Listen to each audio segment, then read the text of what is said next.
I am joined by Adam Holz from Plugged In. Hello, Adam. How are you doing today, Andy? I am not doing too bad. I've had a couple of impromptu satellite meetings at my satellite location, otherwise known as a camping chair in the garden. Okay. I was going to say it's not on a satellite, No, probably. just like No. satellite locations. Everyone's got satellite locations now. So I had It's my true. satellite office today under the I tree love in the that. garden. Yeah, I have thought about just walking down to the ocean and seeing if I can start taking meetings down there. But the two problems are A, the ocean is super loud, Yes. and B, it's really sunny, so I can't see my screen very well. So I'm not sure it's a particularly workable strategy, but maybe I'll figure it out. We talk about media. So this is relevant. I remember watching a video. I really hope it's not AI because I don't think AI existed. It could be clever CGI, but it was a guy who had a green screen. I think he was skiing, and it Uh-huh. popped off as he was skiing, and everyone thought he's bopping around a bit, but maybe it's breezy where he is on a meeting, working from home, skiing. I love it. Love it. Love it. Ingenuity, but this is using technology for fun stuff. Yes. Yes. Right. What's in the world of media, films, music, books, and more? So, well, let me ask you a question, and you may not immediately know the answer. Are you familiar with Dude Perfect? Does that No, ring any bells for not a clue. you? I wonder if this is even being released over there. But I'm going to just toss it out there anyway because it's something y'all can look up, even if it's not. So, there's a website, excuse me, there is a YouTube channel called Dude Perfect. It's five Christian guys who have been doing it for 16 years. They have 65 million followers on Wow. YouTube. So that's approximately 64,998,000 more than I have.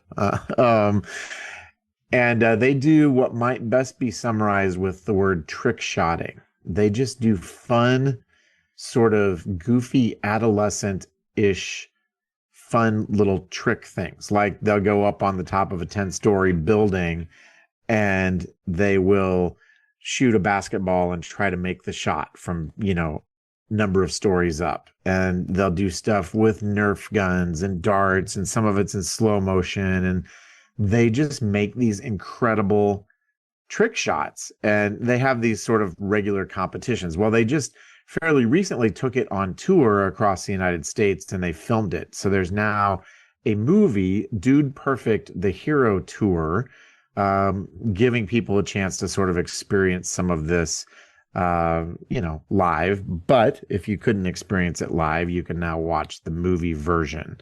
Um, and it's in theaters here. I don't know if it's there, but even if it's not there, Dude Perfect, I think, is one of the premier YouTube channels and brands made by people who are Christian and who are unapologetic about their connection with Jesus, but they're also unapologetic about mostly just having fun. Like you watch them and you think, oh man, these guys really know how to have fun. And they've parlayed it into 65 million followers, which is that's no small thing, No. right? I'm guessing that they drive better cars than my 2007 Honda with 240,000 miles on it. So, not that I'm jealous or comparing or anything like that. I'm still trying to be the social media phenomena I know in my heart that I can be. But anyway, it's fun. It's just they have so much fun and a little bit of bathroom humor, as you would expect, because their audience is like 13 and 14-year-old boys, largely. And perhaps a nearly 50-year-old man sometimes because that's the kind of thing I can quite happily watch. Yes. Yeah. And it's, you and I were talking before we got on about the political realities of the day. And boy, there's a lot that can bring us down, right? From the truly tragic stuff like Charlie Kirk, which we talked about last week, to just the run of the mill downers in the news. That's a long list. And I think sometimes we do just need something that is light and fun and makes us laugh and makes us say, no way. I can't even believe they did that, right? And let me also say, we are often a little bit down on social media. Obviously, there's a lot of research that suggests that too much social media is bad for our mental health. But let me just play devil's advocate for a moment. I think part of the reason we get on TikTok or Instagram or Facebook or wherever we're at and watch short form videos is because we just want a break, right? We just want something a little bit silly that is fun, that makes us laugh. And I think that we can use social media in that way, just for an escape that's not something we need to feel guilty about. But the problem with it, of course, is the algorithm, right? It watches us and it wants us to stay invested as long as it can get us to stay there. And so that's where it gets problematic because, a little bit of cotton candy is a good thing, but a constant diet of it probably isn't going to be nutritious for us.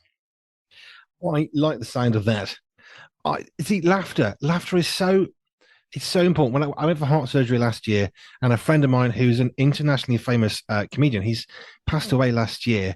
But one of his pieces of advice as I went into surgery was, Andy, you've got to find a reason to laugh about your heart surgery. Now, I was terrified. He knew where I was at. He'd battled cancer for a year, really serious. Eventually, it won over him, and he went to be with Jesus. But you've got to find reasons to laugh.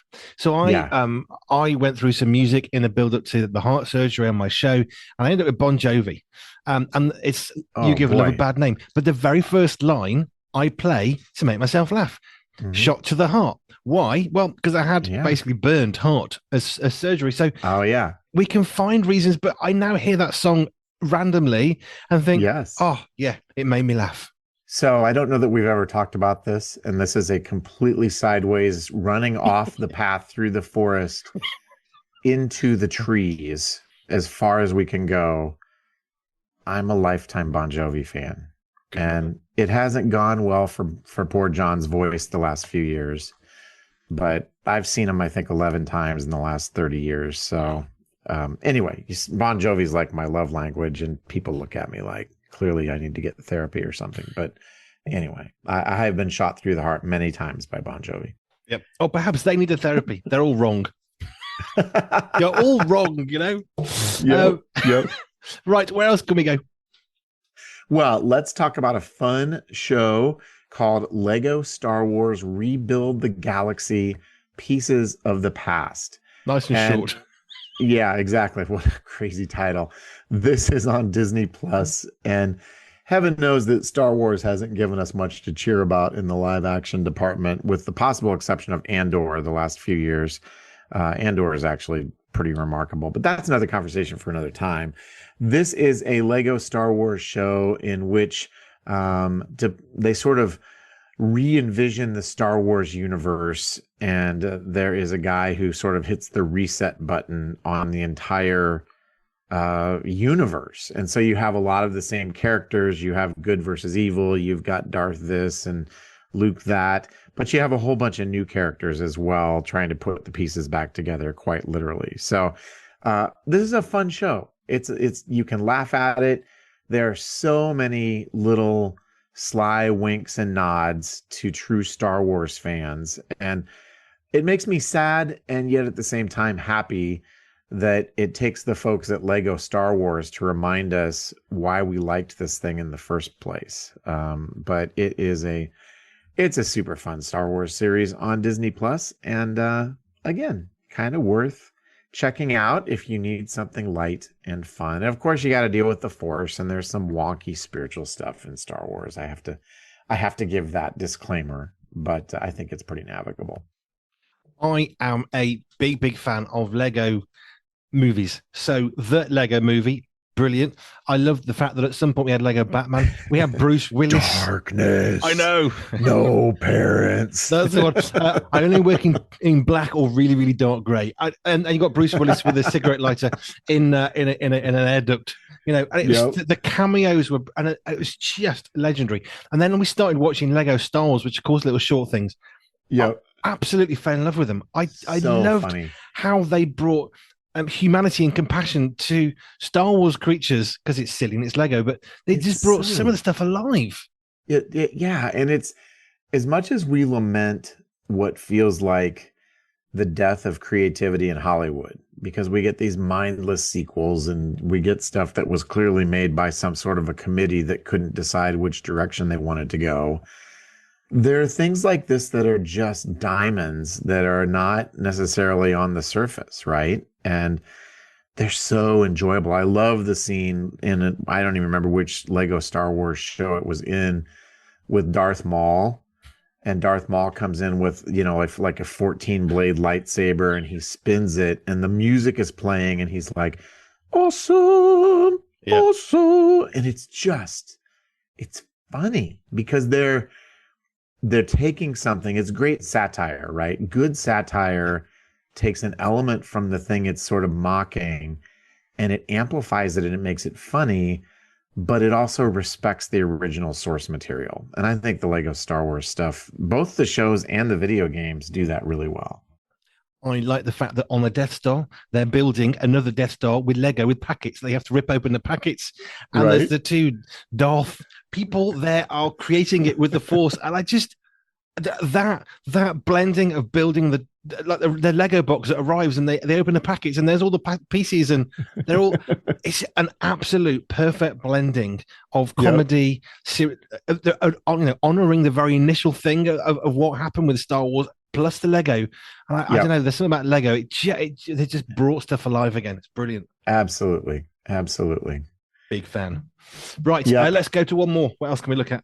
Well, I wrote a blog this week that I quite like, but I'm partial. And it's addressing the question, why are teens so lonely? And there's just a ton of research that shows today's teenagers report being more lonely than any other generation. And there is the obvious culprit is social media. And the paradox of social media is that here we have a technology that theoretically makes it easier for us to connect with people. But the reality is it is also enabled a kind of disconnect because the connection we end up having too often is superficial or it's just people who think exactly like we do. And what ends up lacking, and is especially lacking for a lot of teenagers today, is that face-to-face interaction. At least here in the United States, the percentage of kids getting their driver's licenses when they turn 16 has fallen off a cliff. They don't even bother anymore because A, mom and dad are driving them around everywhere anyway, and B, they're on social media. So why would they need their driver's license, right? And so it's a strange sort of unintended consequence. Social scientists think, related to social media. And I'm free associating a little bit, but our kids today are growing up with tons of online time, but that comes at the expense of being face-to-face with kids and just being out in the world doing things, right? When you and I were growing up, what did we do? We went and got on our bicycle and we rode around and I had a paper route and we would go to the swimming pool and, we lived, especially in the summers, and I would leave the house at 9 o'clock in the morning and I wouldn't get home till 9 o'clock at night. Nobody worried about where I was. Now, of course, I don't want to be the, when I was your age guy. I'm not saying that we're ever going to go back there. But the reality is we had those relational connections. We had face-to-face time. We were doing things with other kids. And that has really slowly atrophied in our tech-based culture because kids don't feel the need to get together. And their social anxiety means sometimes they're afraid to leave the house. It's a dangerous world out there. We want to stay with the hatches battened down in here. And when we leave, we're going to have mom and dad shuttle us around. And, mom and dad are, tired of driving because it's all we do, it feels like. So I just sort of unpack some of those things and gently suggest the more that we as parents can facilitate face-to-face time for our kids, and not just play dates, but even just, let your kids take some appropriate risks. Let them go out and explore and have that developmental time. I mentioned that I had 2 horrible bike accidents when I was 14. 14 was a terrible year. 2 bicycle accidents. Both times strangers saw it happen, stopped their cars, picked me up and took me to the hospital. It wasn't pleasant, but it was fine. It worked out. And I think we're so afraid of the world today in so many ways that, we think, oh, I can't let my kids out because, what if something bad happens to them? Like, well, what if they get heart disease because they haven't been off the couch for 15 years? I mean, there's risk in everything, right? Now I really am opining like an angry old man, but, um, build those relationships, let your kids be kids, encourage them to get outside, encourage them to have face-to-face time because they desperately need it with their friends. I think that conjures up a whole bunch of stuff. The one thing that completely shook me was people in America, the young people, they're not taking the driving license, which for me, looking at the US, I just think, well, you need cars because it's massive. Anybody I know who's been to the States, you don't walk anywhere. Well, why don't you walk there? Because it's too far. It was a corner shop. It's a 10-minute drive. Right. Well, that seems crazy. But that's fine. But that then necessitates cars and vehicles and the ability to move yourself. So I just find that bizarre. Yeah. No, and it is bizarre. I mean, when I was your age, when I was growing up, I got my permit so you can start driving with your parents. And I was in Iowa, which was, a rural agricultural state. I got my permit the day that I turned 14. I got my driver's license the day that I turned 16. I was not going to wait 1 second. And why? Because you're being able to drive was that first step toward independence. And you had to drive anywhere to connect with anybody. But now with the advent of social media, kids don't have much of a felt need to, they don't need the driver's license to connect with their friends because they're doing it online. And it doesn't mean that all online connection is bad, but again, it's not the same. If you and I were having this conversation face to face in the same room, as opposed to over the ocean and, with the help of satellites and whatnot, it's different. Being present is different than doing things digitally. And I guess to try and bring us back to what we talk about, the idea of outside bad, inside good. Yeah. Yes, to a degree, it's a bit safer in the house, generally speaking. You can't be hit by a bus. But now we're bringing dangers in because and this has been said, kids are bringing their phones home. Oh, yeah. Any bullying, and this is just one example, any bullying now isn't just at the school playground or out on the streets. Right. Now it's in their bedroom where they're trying to go to sleep. And of course, they don't turn the phones off because how do you do that anymore? Because it takes 20 minutes to turn on in the morning. So now the danger that's out there is actually just in here. We're not talking any sort of silly, nasty images. I'm not even talking about that. I'm talking about normal people from the school, the peers in their class at school. Now that's going on into the bedroom where they live. Yep. And we think they're safe, therefore we put our guard down. But actually, you can see or hear anything. And again, I'm not talking about pornography or looking at bad. I'm just talking about normal conversation with someone who's normal just nasty. Stuff. Yeah. And the reality is our kids are probably going to be exposed to things that we would never want them to see, not because they're bad kids and not because we're bad parents, but because that is the world that we're living in. Yeah. Right. And we have got to be building a relationship with them that involves an ongoing conversation, because it's that conversation that equips them to know how to respond in the moment and to know what to do when they find themselves in a situation where it's like, oh, well, should I be looking at this? Should I be doing this?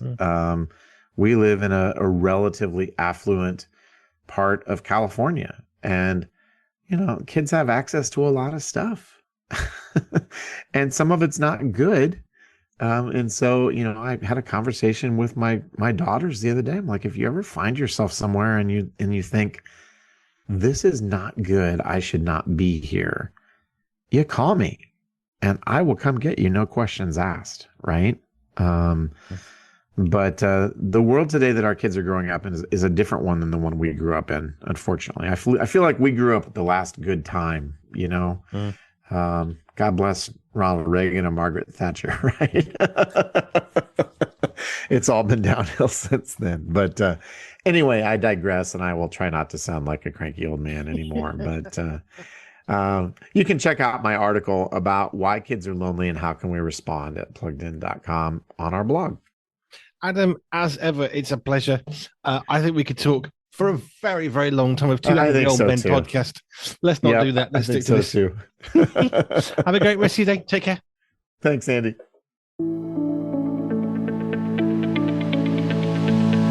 Did you know that at Pure 24/7 Radio, we also offer advertising? Advertising really does work. Let's face it, you're listening to this. Want to know more? Well, just go to pure247radio.org, pure247radio.org/advertising, and you can get everything you want and more there.